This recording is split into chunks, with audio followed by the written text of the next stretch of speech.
મિત્રો પોતાની જ પત્નીને પતિએ કરી હત્યા કેમ? આવો મિત્રો હું તમને સમજાવું। મિત્રો વાત કરવામાં આવે તો 8 મહિનાથી બહાર રહેતી હતી પત્ની અને 8 મહિના પછી ઘરે આવી હતી। એ જ સમયે પતિએ પત્નીને ગોળી ફાયરિંગ કરીને એમની હત્યા કરી દેવામાં આવી છે। નમસ્કાર મિત્રો, વિડીયોમાં તમારું સ્વાગત છે। અત્યારે વાત કરવામાં આવે તો મિત્રો આવી ઘટનાઓ વધારે બની રહી છે, ત્યારે આપણે વાત કરવા જઈ રહ્યા છે કે એક પત્નીને પોતાના જ પતિએ કરી નાખી હત્યા કેમ? આવો પહેલાં આપણે સમજી લઈએ। ફટાફટ ચેનલને સબસ્ક્રાઈબ કરી નાખો અને તમામ વોટ્સઅપ ગ્રુપમાં શેર પણ કરી દેવો।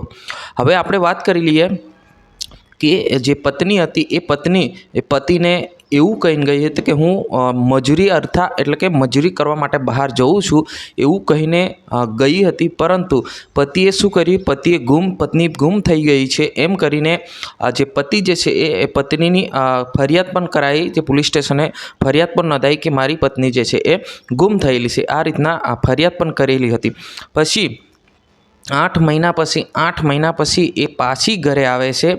ઘરે આવ્યા પછી ઘરે આવતાની સાથે આ જે પતિ જે છે એ તે જ પત્નીને ગોળી એટલે કે ફાયરિંગ કરીને એમની હત્યા કરી દેવામાં આવે છે।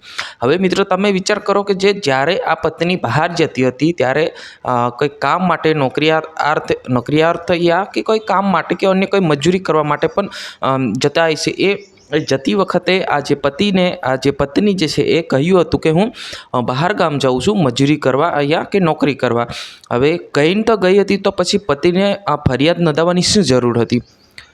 તો હવે ખાસ કરીને એ તપાસનો વિષય છે, તપાસ થયા પછી સામે આવશે। પરંતુ જે રીતના આપણને માહિતી મળી છે કે પછી 8 મહિના પછી કે 9 મહિના પછી પાછી પત્ની ઘરે આવી અને ઘરે આવતાની સાથે આ પતિ જે છે એમને ફાયરિંગ કરી નાખી। હવે તમે વિચાર કરો આની અંદર કોની ભૂલ હોઈ શકે છે? આજની વિડીયો અંદર બસ આટલું। તાત્કાલિક આપણે નવા વિડીયોમાં મળશું અને નવી માહિતી સાથે અને જોરદાર માહિતી સાથે જરૂરથી આપણે મળીશું। નમસ્કાર।